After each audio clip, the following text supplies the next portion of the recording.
It was getting more and more violent. That guy is a young protester who's holding a cardboard to save himself from the bullets. They were best targets for a sniper. My name is Sergey Ponomarev. I'm a photographer. In 2013, I've got a Syrian visa and I was allowed to go to cities that were under Assad control. As a photographer with Russian background, my passport helps me to get to places where not all Western journalists can go. We were driven to a prison where government claimed that they kept foreign fighters. They wanted us to show that the rebellion is not only with the local people, but also with foreigners. Their idea didn't work.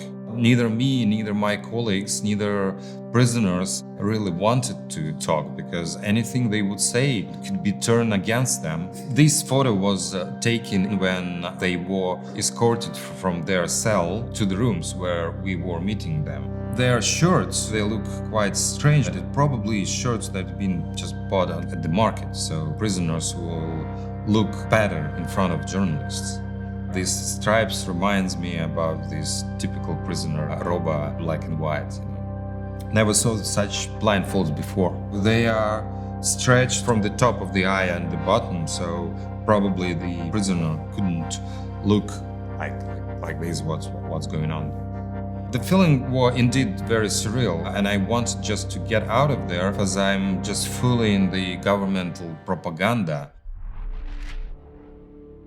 In 2013, there was a chemical attack in Ghouta that's taken thousands of lives. The government was saying that they cannot prove this has been done by the Syrian government. The government claimed that they found some chemical containers taken from rebel forces.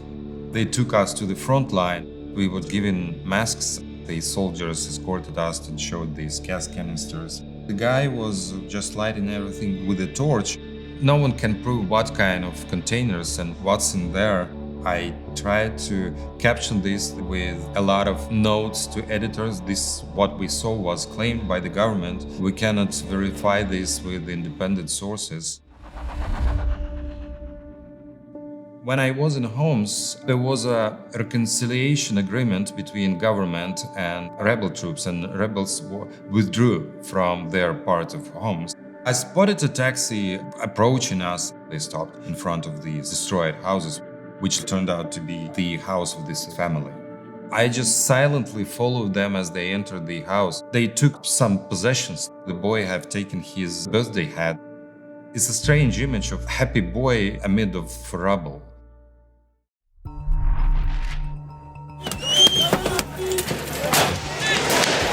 In 2013, protests sparked after the former Ukraine president Viktor Yanukovych decided not to pursue their Euro integration policies.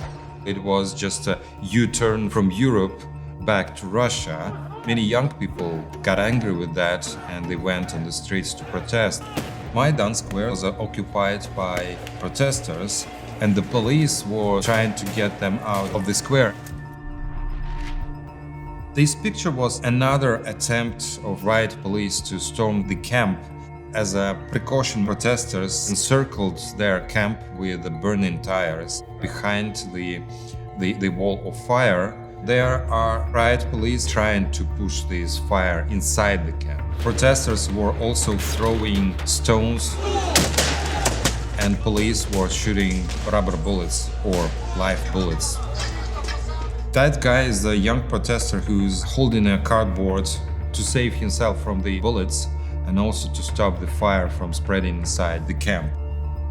I was mostly very hard target because I was constantly moving. This guy and other guys, they were stable, so they were best targets for a sniper. Those protests turned into a deadly shootout of unarmed people. These are protesters who've been killed by snipers. They were brought for final service at this moment. Their names on the cardboards and the priests conducting a service and some relatives standing close by. It was a real shock for all of us. Days after these protests, suddenly we saw Russian army arriving to Crimea.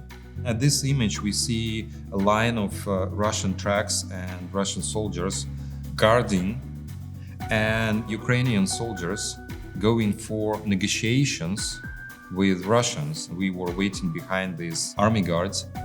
The Ukrainian guy came out and he said that they will not fight. And it turned out that they just laid down their arms and they let the Russians enter the base. That was exactly at the time when the annexation of Crimea was happening. 18th of March, a referendum finalized the annexation. Alexei Navalny was a prominent, widely supported politician who was fighting against corruption and then personally against Vladimir Putin. In 2020, he was poisoned. He was in coma for a month, and then he was treated in Germany. He decided to come back to Russia. Immediately after just crossing the border, he was arrested. He has a sentence of 9 years in prison. And this spiked the protests across Russia. Here we see one of the moments when people gathered in the Pushkinska Square to support Navalny. They had very tight, small squadrons that were penetrating the crowd and just taking someone who was the most loudest and the most active in the crowd. At some moment, it was like a sharp edge of a policeman going into the crowd, grabbing this guy, beating some around, and then back to the police vans. This guy was chanting a lot to enforce the crowd. He probably got very, very angry, so he tore off his clothes, and then he became a very obvious target for police. Police knowledge is that the crowd usually have about 10% of such activists. So to disperse the entire crowd, you have to arrest just 10%. And basically that's what they were doing. On social media, the protesters said they wanted to gather at Manezhny Square just in front of the Kremlin. So police was tracking these messages, and they decided to send these hundreds of riot police to stop these protests. This image is very symbolic of dark times, I'm afraid, that are coming to my country. This is a new sign of a police state. These masked, faceless policemen walking from the Kremlin gate, it's like an endless line of riot policemen who are fighting against their own citizens. Photographs are the international language. Photography goes beyond these borders. I see my job as being the eyes of society, so I take my camera and I bring it to wherever I need to, where most of the people cannot go.